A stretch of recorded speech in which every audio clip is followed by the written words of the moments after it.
Bahkan syafaatnya Quran itu bedanya dengan syafaatnya Nabi adalah syafaatul Quran ini menghalau atau menghadang orang biar gak sampai kena azab.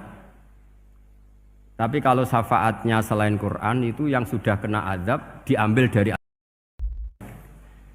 tentu masyhur sekali ya di antara yang difahami semua ulama bahwa Quran itu bisa mensyafaati ya. Masyhur sekali bahwa Quran itu bisa apa?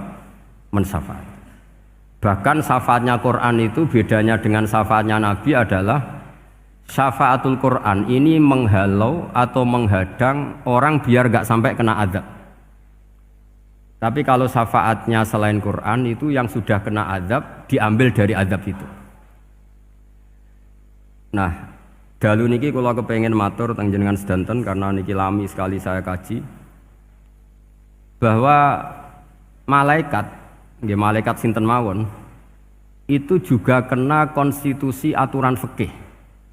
Jadi kalau kita sebagai manusia wajib menghormati orang hafal Quran, enggak boleh nyadui wong hafal Quran, enggak boleh ngidoni wong hafal Quran, maka malaikat juga kena aturan yang sama. Karena dia malaikat ini termasuk makhluk yang mukallaf, makhluk yang kena tatanan Allah Subhanahu wa taala. Sehingga Rasulullah SAW dawuh surat Tabarok disebut Al-Munjiyah, Al-Waqiyah, surat yang bisa menyelamatkan yang hafal dari siksa kubur. Pokoknya singkat cerita, ada orang itu fasik, mungkin ya layak disiksa. Pas sampai disiksa malaikat, surat Tabarok muncul menjelma sebagai seseorang. Kalau kamu menyiksa orang ini berarti nyiksa saya. Terus kata malaikat, anti mingkalamillah, ya rujuknya memang perempuan karena surah itu dari muannas karena ada taknya. Anti mingkalamillah, kamu ini termasuk kalamullah. Wa ana akrahu musa'ataki, tentu aku gak berani menyiksa kamu. Ya, terus berdebat kata malaikat, ini orang gak bener, ini orang fasik, saya harus mukuli dia. Kata surat Tabarok, sak fasik-fasiknya aku itu ning atine. Kena nyiksa dekne nyiksa aku. Wahnya debat karena nggak ada mahkamah konstitusi. Terus walhasil terus malaikat bilang gini, ya sudah kita lapor kepada Allah Subhanahu wa taala. Lapor, akhirnya surat Tabarok ini cerita ke Allah, ya Allah, ini orang setiap kali datang ke saya dari sekian surat-surat yang ada di Quran, orang ini milih saya. Yang dipelajari ya saya, yang dihafalkan juga saya. Ini kata surat Tabarok kepada Allah. Jika orang ini hafal saya tidak ngefek ke dia untuk tidak disiksa, maka mendingan saya tidak termasuk kitabika, saya tidak termasuk Quran saja. Wong jadi Quran ora iso nyafaati. Terus kata Allah, lho kowe kok emosi kata Allah. Ya harus emosi dong Gusti. Masa wis dadi Quran kok gak iso nyafaati sing hafal. Terus kata Allah, wis pek aman. Makanya terus banyak orang ngapalkan surat Tabarok. Ya ini sekaligus ijazah nih. Untuk meradam kemarahan malaikat niku apal surat Tabarok. Syukur-syukur apal 114 surat. Oh niku malaikat sinten mawon pun kena. Cukup apal Tabarok. Sehingga adatnya orang-orang Jawa selain apal Yasin itu apal Tabarok. Nah, saya itu lama sekali mempelajari bab ini. Ternyata di antara pokoknya itu satu, karena malaikat itu kena aturan fikih. Nggih imut nggih, malaikat itu juga kena aturan fikih. Jika orang hafal Quran itu haram disadui, kita haram menghinakan, maka malaikat juga kena aturan tidak boleh menghinakan orang yang hafal Quran. Dan alhamdulillah di banyak surahul hadis, hafal Quran itu maknanya tidak harus hafal semuanya. Orang boleh hanya hafal Tabarok, boleh hanya hafal Waqiah. Itu kalau kamu hafal betul, surat ini juga bisa berdiri sendiri mensyafaati Anda. Kayak ini surat Tabarok. Beliau matur kepada Allah Subhanahu wa taala, redaksinya gini, inna fulanan amida ilayya min baini kitabika fata'allamani wa ta'alani. Jadi dari sekian surat yang ada di Quran, orang ini selalu milih saya ya Allah. Jadi gampangannya surat Tabarok, wong saya diprioritaskan orang ini kok saya dingin-dingin saja ketika mau jenengan siksa, ini enggak fair. Apa gunanya saya sebagai kalamullah, sebagai kalamuka ya Allah, kemudian enggak ngefek kepada orang ini. Akhirnya walhasil sama Allah surat Tabarok diberi hak syafaat.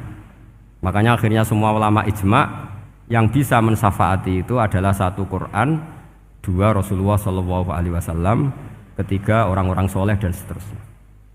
Tapi yang penting dari ngaji ini adalah bahwa malaikat itu kena konstitusi. Makanya saya punya ijazah untuk jenengan. Malaikat itu bisa diteror, sampean tenang saja. Malaikat itu bisa diteror, bisa dibully. Masyhur itu di cerita Nurul Dzulam, karangannya Senawawi. Sayyidina Ali yang mbahnya Habib Ali ini, Sayyidina Ali bin Abi Thalib. Ya, jadi Rasulullah kita tahu punya menantu yang top alim alamah namanya Sayyidina Ali. Sayyidina Ali ku yang menuso.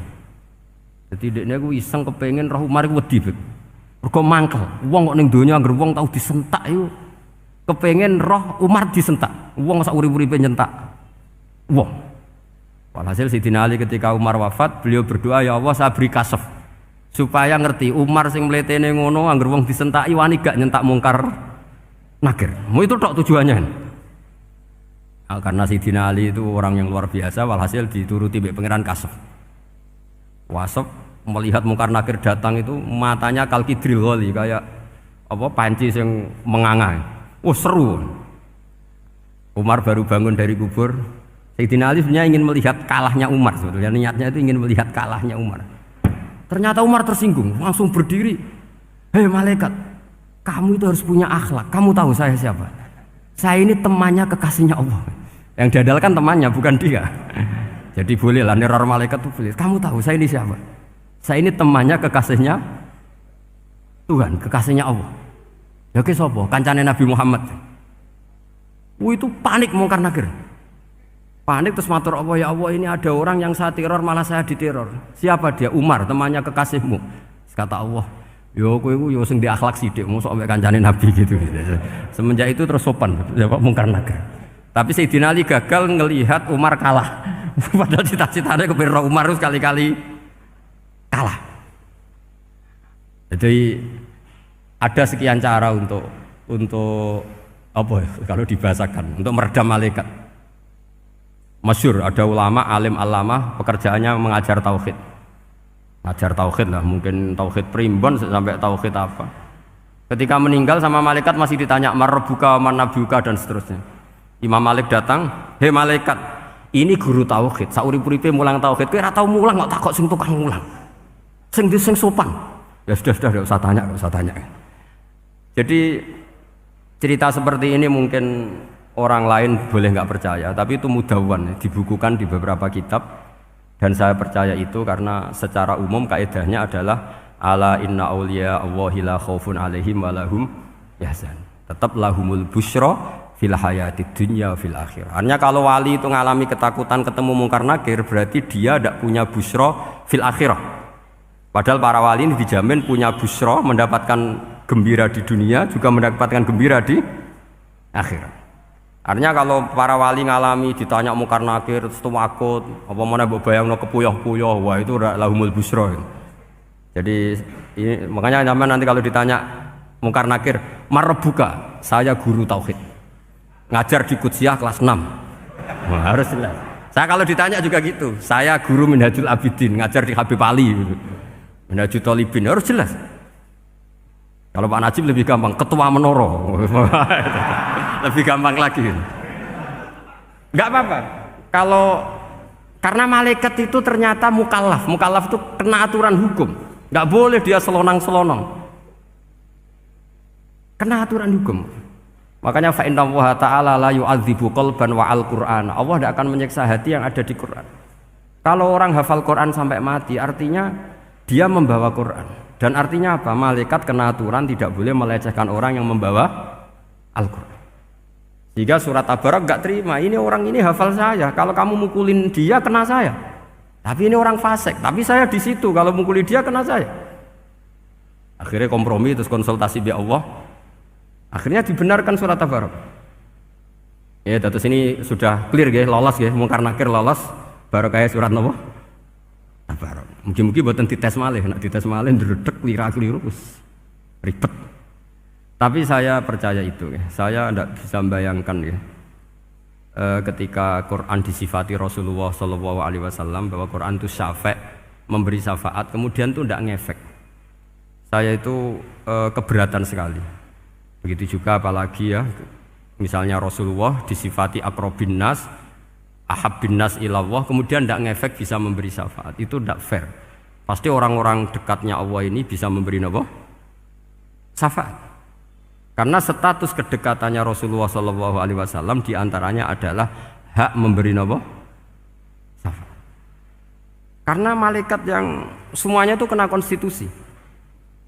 Saya punya kitab Syarahnya Bukhari banyak, saya punya itu diantaranya riwayat dari Ahlul Bait, dari Sayyid Ali Zainal Abidin Anil Husain an abihi an Rasulillah sallallahu alaihi wasallam. Itu riwayatnya adalah ketika nanti di mahsyar itu ya tidak usah kamu bayangkan ya, karena ini bila kaifin walan hisorin, itu Nabi diantara Jibril dan Allah. Kemudian tentu yang akan masuk surga itu orang-orang yang sudah jelas surganya, kayak para nabi, para wali, para habaib, para orang-orang pilihan, itu jelas surganya. Tapi apa yang terjadi? Allah itu, ya tentu Allah zat yang maha tahu, sudah sangat tahu. Itu nabi usulnya itu hanya satu, ay Rabbi. Saya masih hafal teksnya, memang tak hafalkan karena ini tak mau tak pakai senjata untuk ketemu para malaikat. Bukan ya Rabbi, kalimatnya ay Rabbi. Ay Rabbi ibaduka abaduka fi atrofil ardi. Lho Gusti, yang nyembah jenengan bukan hanya orang Kudus tok, bukan orang Menoro tok, bukan madrasah-madrasah elit tok, bukan sekolah-sekolah Anggulun tok. Banyak orang yang di tengah hutan juga nyembah jenengan, banyak orang yang kerja di Korea juga nyembah jenengan, banyak orang dengan segala kemiskinannya juga nyembah jenengan. Tidak hanya orang-orang mainstream ini yang nyembah jenengan. Akhirnya Allah ini terus nyari orang-orang yang enggak jelas alamatnya, enggak jelas statusnya, tapi di hatinya hanya masih nyembah Allah Subhanahu wa ta'ala. Ini termasuk berkah dari rahmatnya Rasulullah Shallallahu Alaihi Wasallam. Jadi nanti yang jelas ya tentu akan dapat surga karena posisinya jelas. Yang enggak jelas diusulkan sama Rasulullah, ay Rabbi ibaduka abaduka fi atrofil ardi. Itu luar biasa. Saya pernah ke Korea itu haru karena di sana ya ada yasinan, ada dibaan. Padahal kerja di negara ateis. Itu kalau mereka sholat, itu nyuri-nyuri waktu makan, sholatnya itu di kamar mandi. Ya jangan bayangkan kamar mandinya kayak di sini yang sempit juga. Kamar mandi di kota-kota itu kan mungkin lebih bagus dibanding kamar tidur jenengan. Kayak di hotel-hotel itu kan kalau santri so ngantuk. Saking mewahnya, jadi bisa kadang ada yang tanya, mosok Gus kamar mandi nek gue sholat mau cuwilik. Iwak kamar mandimu ini kamar mandi. Ya sering udah tanya saya itu sholatnya sah apa enggak sih? Sah, semuanya gitu tak jawab sah terus. Dan itu yang nanti diusulkan Rasulullah Shallallahu Alaihi Wasallam, ay Rabbi ibaduka abaduka fi atrofil ardi. Di luar orang-orang yang mainstream itu ya Allah, banyak orang yang menyembah jenengan. Saya tuh pernah nangis ketika di Bandara Jakarta ketemu orang wireng, serai melarat, jelas melarat, wireng wis. Niku ketemu saya cium tangan. Gus saya ini itu habis dari Selandia Baru, kerjanya dia itu ikut mancing gitu, mancing ikan tuna di Selandia. Kalau saya di tengah laut itu sampai 2 bulan. Hiburan saya itu hanya ngaji jenengan lewat YouTube. Coba orang di tengah laut ngaji. Wah itu seneng pojok bumi. Jadi ini umat Rasulullah Shallallahu Alaihi Wasallam. Makanya kalau suwon jenengan yakin saja terhadap syafaatnya Quran. Karena semua malaikat itu kena aturan. Di antara aturannya adalah tidak boleh menyiksa orang yang di hatinya ada Al-Quran. Fa innallaha ta'ala la yu'adzibu qalban wa al-Qur'ana. Karena Allah tidak akan menyiksa hati yang ada di Quran, yang ada Qurannya. Sehingga memiliki jelas gini riwayat saking Ibnu Katsir. Supaya kula percaya, apalagi ini didhawuhkan Rasulullah SAW bahwa surat Tabarok adalah disebut munjiyah, penyelamat, juga disebut wakiyah, penjaga.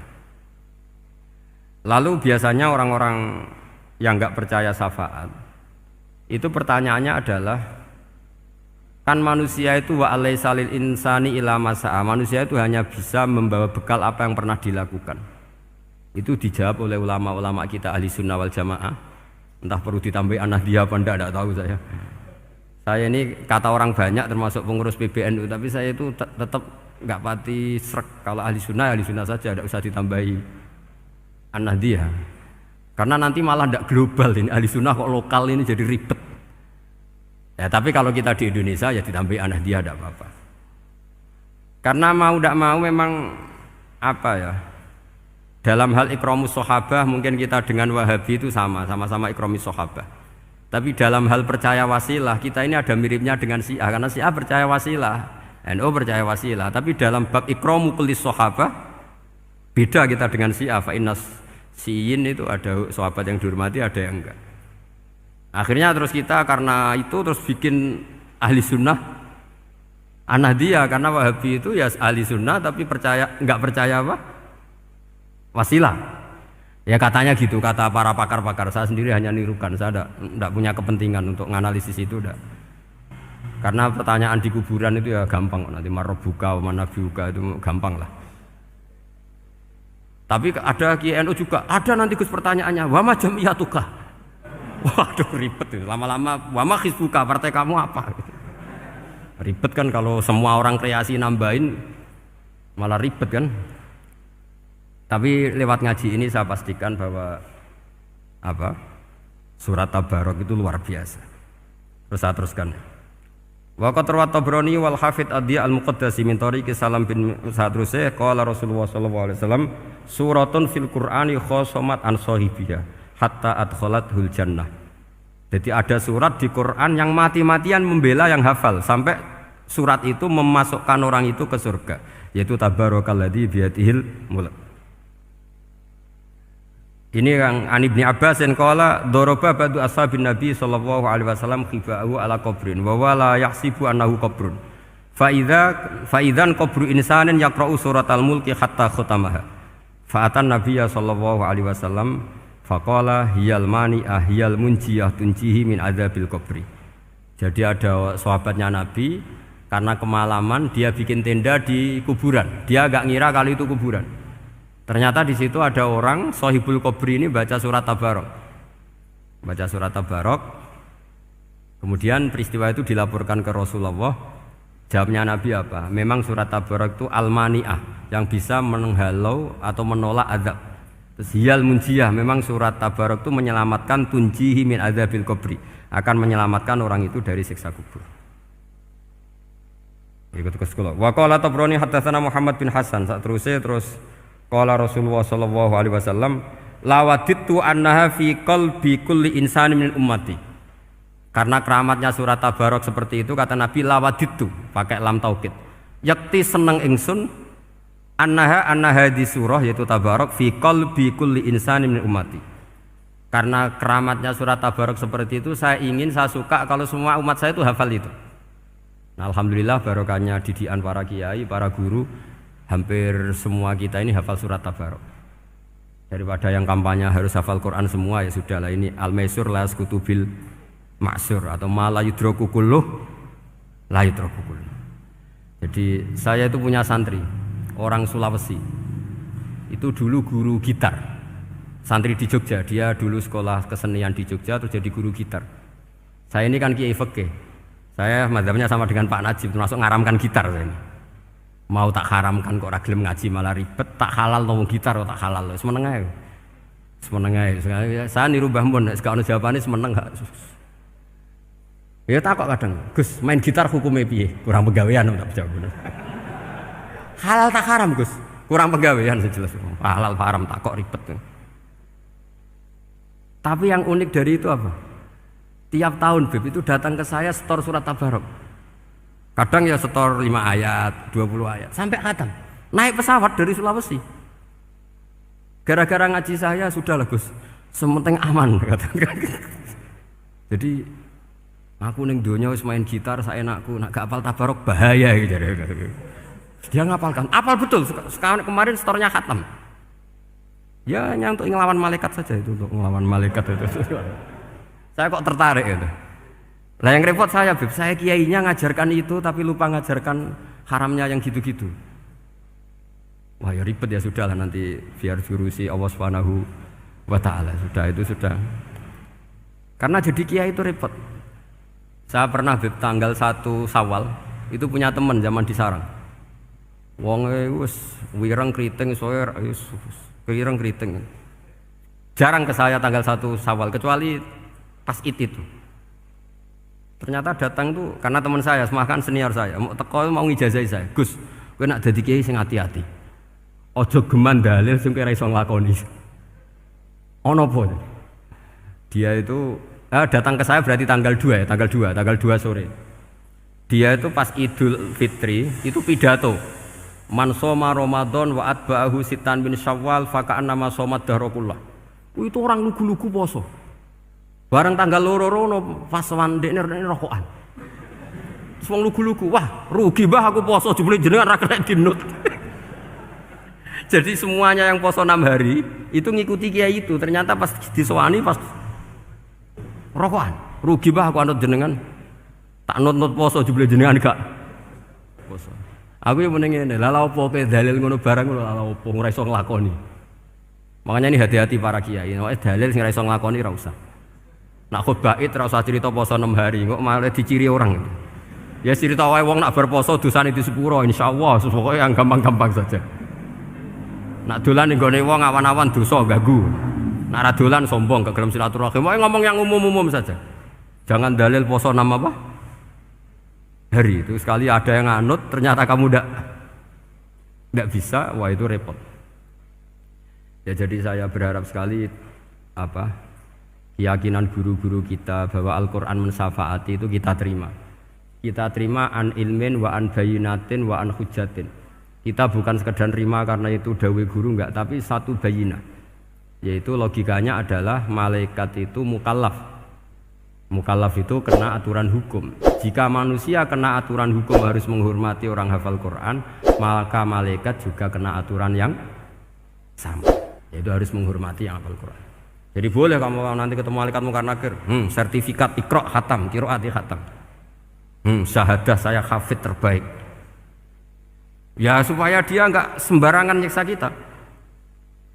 Wah aku yakin mesti gak wani, yakin. Jajal sebenarnya. Tapi sampean matur, ojo tes tapi. Karena sekali dites bulet tuh ini. Ya jadi ini jelas ya dawuh Nabi ketika cerita keramatnya surat Tabarok, dawuh Nabi lawaditu annaha fi qalbi kulli insanin min ummati. Wa qad rawa hadzal hadits Abd bin Humaid fi musnadihi bi absato min hadza. Faqala ada yang cerita lebih detail di riwayat itu fa innaha al-munjiyah wal mujadilah tujadilu autokhasimu yaumal qiyamah inda rabbiha liqairiha. Nah ini lebih gampang lagi. Surat Tabarok itu mati-matian bela yang baca. Semoga riwayat ini yang benar, bukan li hafidhiha tapi liqairiha. Sampeyan milih riwayat yang hafal apa yang baca? Baca apa hafal? Baca apa hafal? Korupsi kabeh guys. Jadi ada riwayat itu tujadilu autu khasimu yaumal qiyamah inda rabbiha liqari'iha. Bagi yang baca tidak harus hafal. Wa tatlubulahu ayun jiyahu min adzabin nar wa yunjiya biha utawayan sahibaha min adzabil qabri. Jadi surat ini akan mati-matian bela yang membaca. Tadi kan riwayatnya hafal, jadi saya terjemah hafal terus. Akhir-akhir kok ada diskon cukup baca ya ini tak ganti karena ini demi jenengan tak cari riwayat paling gampang. Sebetulnya ini enggak etis, kayak ilmu pesanan. Ya tapi ya sudah, memang ada riwayat apa? Liqariha. Akhirnya Nabi ya lagi-lagi menutup dawuh lawaditu annaha fi qalbi kulli insani min ummati. Saya suka lawaditu itu pakai lam li taukid itu. Lawaditu annaha fi qalbi kulli insani min ummati. Tapi saya suka sekali kalau itu ada di hati semua umatku.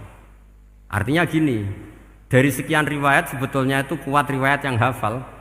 Karena Nabi selalu menutup dengan ngendikan saya suka kalau itu ada di hati, selalu ada di hati. Itu artinya hafal apa baca?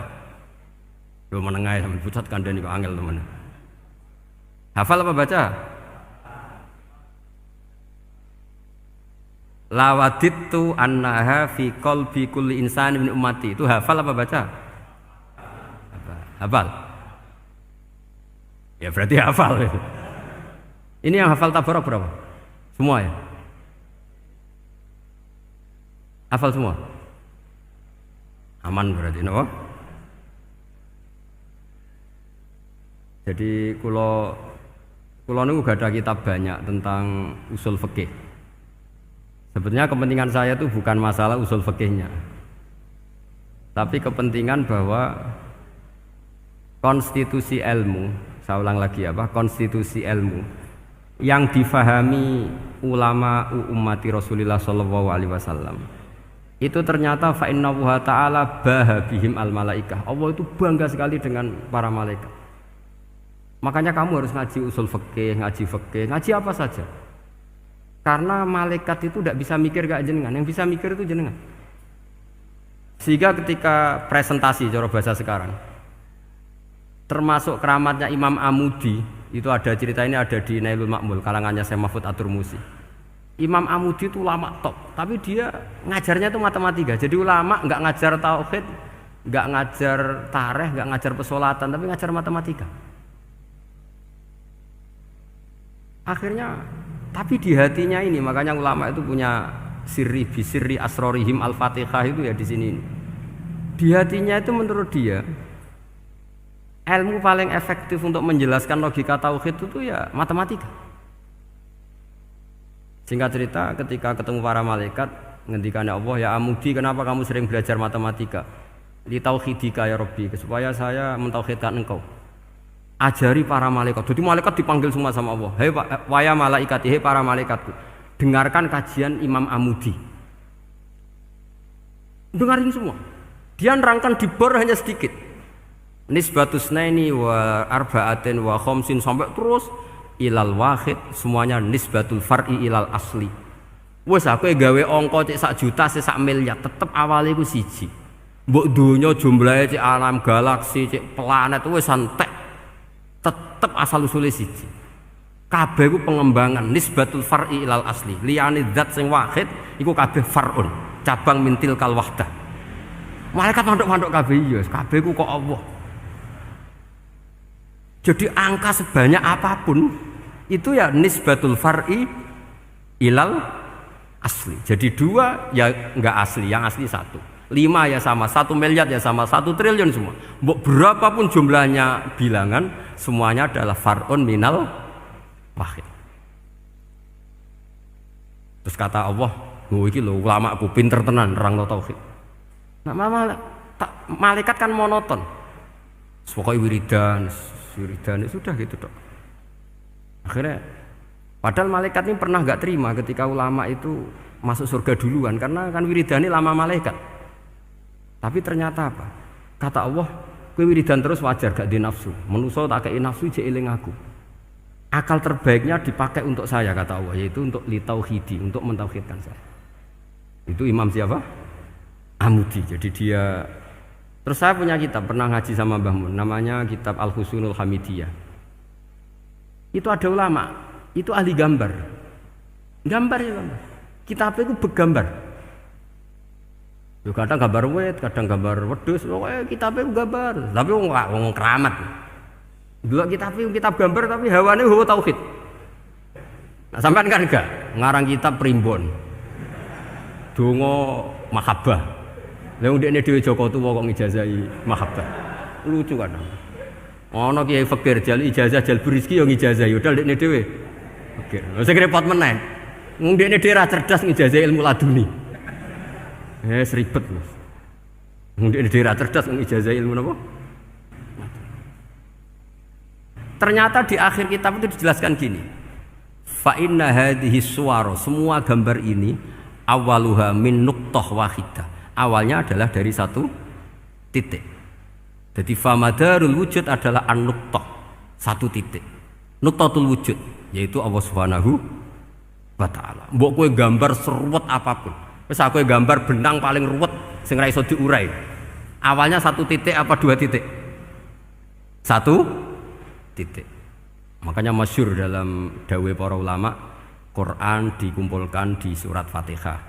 Surat Fatihah dikumpulkan di bismillah. Bismillah dikumpulkan di titiknya ba. Nah titik ba ini disebut bi kana makana wa bi yakunu mayakun. Karena lewat titik bi ini karena saya yang ada menjadi ada dan karena saya yang mau ada akan menjadi ada. Makanya semuanya itu kembali ke 1 titik, nuqtatul wujud. Kayak apa ulama dulu? Jadi mau bismillah itu gak main-main kan. Bismillah itu eling bae. Ba ini nuqtatil wujud, bahwa kita benar-benar bertauhid. Mbok kayak apa buletnya gambar, mbok kayak apa ruwetnya, tetap dimulai dari satu titik. Mbok kayak apa jumlah angka-angka itu, dimulai angka satu. Nah, sampean saya harapkan nanti kalau ketemu Allah itu Allah bangga dengan sampean kon mulang tauhid ning malaikat, orang ning TPQ kon mulang malaikat. Itu cita-cita terbesar saya, kepengen mulang malaikat. Mulang sampean wis bosen yakin wis aku pengen oh keren, mulang. Ya, maksudnya aja malaikat kok Jibril, Mikail itu malaikat elit. Sing awam-awam ya sing mboten. Kalau malaikat ini papan atas niku pun alim banget. Saya kenapa ngomong demikian? Saya ini punya tafsir namanya tafsir Al-Qurtubi.